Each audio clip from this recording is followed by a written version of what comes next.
I did a lot of jobs where I was an environmental assistant. I felt like I was just put there to be the presence of a First Nation. I wasn't given proper training. I was like either carrying gear or something. And what I really wanted to do was be able to learn the meaning of the data that we were collecting. I think that's really important that we're able to train our own people and understand the work that we're doing.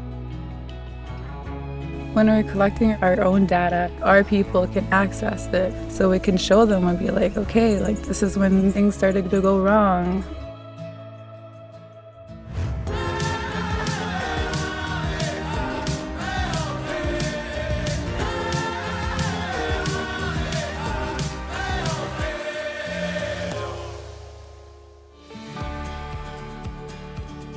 The Nationhood Land Guardian is a network, so we have East River First Nation, which is Good Hope Lake, Quadacha First Nation, and Lower Post.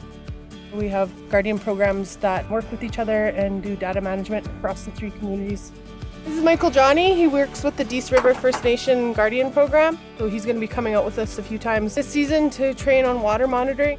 I'm wildlife guardian. I just started working April last year, and I'm just learning from Tanya.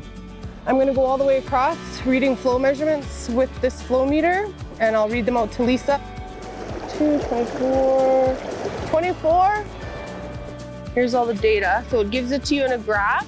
Blue is the water levels, and the red, the water temperature. A lot of contractors that would come in the past, collect this data, and then it would be gone. We weren't sure what was happened to it, where it went, or what it was being used for. So I think it's really important for us to start creating our own database. It is quite a bit of work, especially with the data management. It's definitely a learning curve.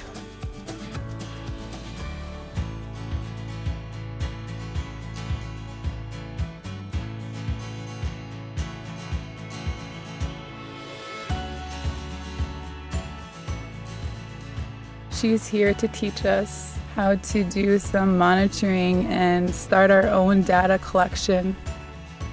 My name is Tanya Ball, Land Guardian Coordinator for our Nationhood Land Guardian Program. Nationhood stands for People Protecting the Land. And this is my first time actually training a whole group, so if I get really nervous or start stuttering while I'm talking, that's probably why.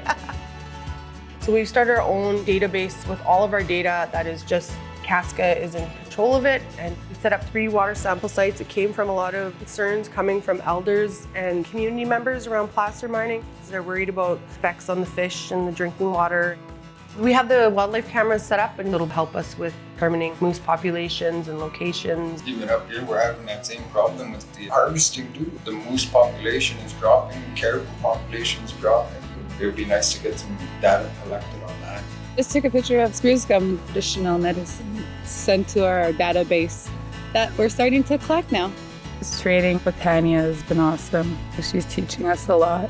They have come a very long way with their program, just smashing it. So I'm so grateful for her guardians for letting her come here and helping us. When you're done the survey, you just hit this little check mark at the bottom, and then you'll save it in the outbox because you can't send them until you're back to Wi-Fi or cell service, and then there it's saved.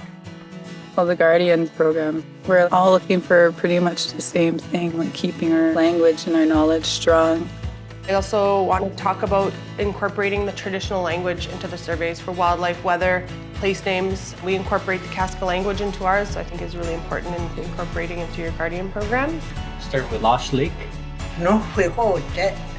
No fin dead. Sunny. Sade Kennedy. Sade Kennedy. Windy. We're gonna have like years and years of data collection. Nobody knows our land better but us. Land Guardians!